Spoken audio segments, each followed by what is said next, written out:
Très souvent, je me suis dit, je ne l'ai pas vécu, je ne l'ai pas ressenti, je n'ai fait qu'entendre des témoignages. Est-ce que je suis légitime pour raconter cette histoire? Et bon, alors bien sûr, c'est le doute, hein. C'est le doute permanent pour plein de choses. Dès lors qu'on écrit quelque chose, on doute, heureusement. J'espère que je vais douter longtemps encore.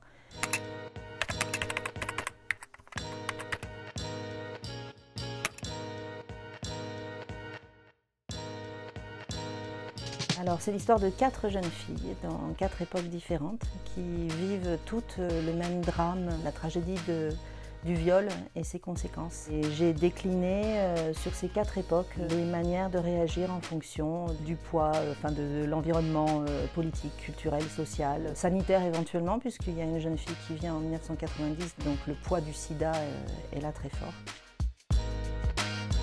Les histoires racontées. Une grand-mère, une personne rencontrée par hasard qui racontait un peu moi je connais quelqu'un qui, ou j'ai vécu moi-même ça, donc le viol, la naissance d'un enfant issu de ce viol et comment on s'en sort avec ça. Donc j'avais une histoire, une trame narrative très précise de mon histoire.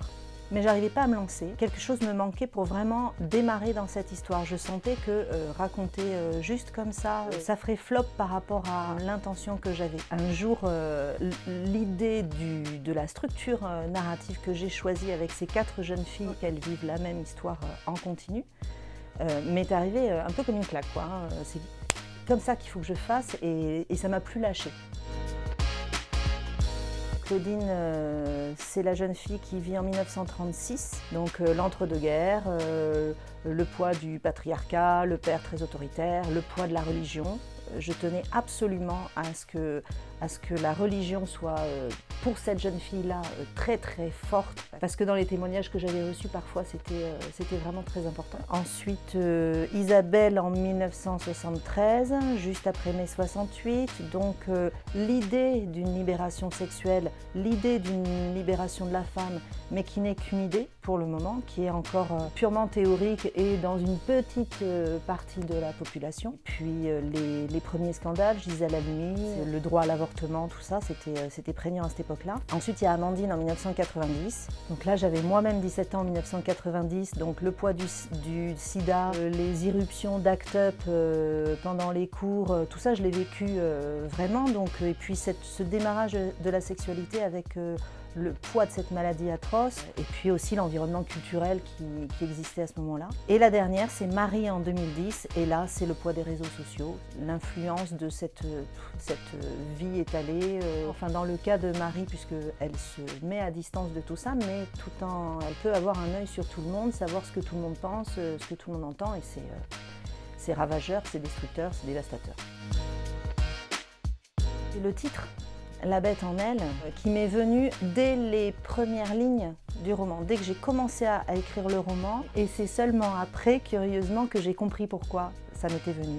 Et cette bête, c'est tous les sentiments que génère ce drame vécu. La colère, la stupéfaction, la honte, la culpabilité, le déni de l'entourage, et puis cet enfant qui grandit. Tous ces sentiments qui font qu'elle se débatte dans un marasme qui interdit heureusement que plein de femmes s'en sortent, mais qui, en tout cas pour mes 4 héroïnes, leur interdit une reconstruction complète.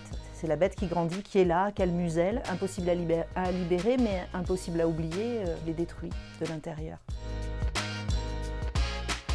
Dans la toute première version, j'avais donné à ces jeunes filles beaucoup d'amour pour cet enfant. Qu'elles ont d'ailleurs en l'occurrence. Mais j'avais eu du mal, dans mon premier jet, à révéler l'ambivalence des sentiments qu'elles pouvaient ressentir. J'avais envie que cet enfant soit aimé. Je n'arrivais pas à laisser s'exprimer une haine pour un enfant. Et puis le travail éditorial et l'aide de Stéphanie Ricordel a fait que j'ai pu laisser s'exprimer ça, cette ambivalence, ce chagrin, cette culpabilité de ne pas pouvoir l'aimer. Les témoignages, mais qui me sont arrivés avant, bien avant, ou des histoires qui m'ont été racontées, qui me trottaient dans la tête. Et ensuite, une fois lancée dans l'écriture, on m'a souvent conseillé, tu devrais lire peut-être ça, le consentement, tu devrais lire peut-être ceci ou cela. Et j'ai pas pu.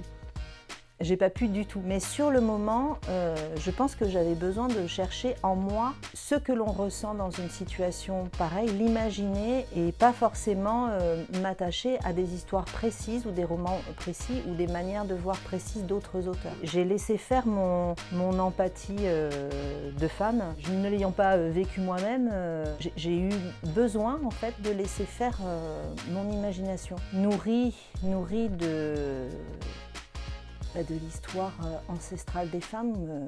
Je pense qu'on a cette conscience collective, ce poids, de risque. Je sais pas, c'est pas le mot que je cherche, mais voilà, on sait que ça peut arriver dans notre vie. Donc on est toutes plus ou moins préparées à ça, et c'est ça qui est atroce. Quand on aura réussi à casser ça dans l'imaginaire des femmes, on aura fait vraiment un grand pas. On est en train d'y aller, j'espère, mais on n'y est pas encore, malheureusement.